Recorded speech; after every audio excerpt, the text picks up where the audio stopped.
I have a really diverse set of patients, ranging from a 3-year-old that I saw today with a forearm fracture to a 95-year-old today that had just had a hip replacement.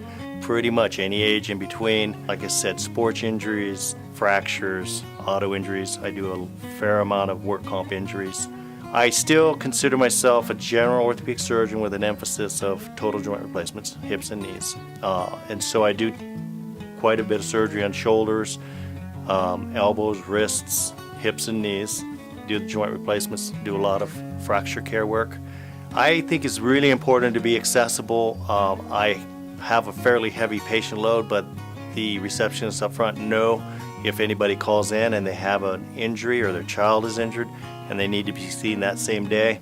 I am very accessible to having same-day appointments available for them. Unfortunately, it does sometimes set me behind, but most of my patients are very understanding, and they also understand that someday if they're injured and need to see me on the same day, then I'm going to be there for them. I believe you have to be conservative because most patients don't come to an orthopedic surgeon necessarily wanting surgery, so you have to lay out all of the options for them.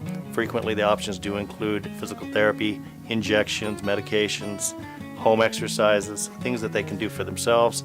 We also get involved in talking to them about weight loss and smoke cessation and other things that are really going to help them out in the long run, not only for their current situation, but for things that they're going to have to face in the future. Having the surgery center next door has been a tremendous benefit. The first and foremost, we have total control over the staff that we hire, the instrumentation that comes in. We make it a point to sit down with every single patient and ask the questions, find out what their concerns are, find out what the timing of their injury was, what type of work that they do, what their expectations are for returning to their work or their lifestyle or their hobbies, whether it's golf or photography or anything else.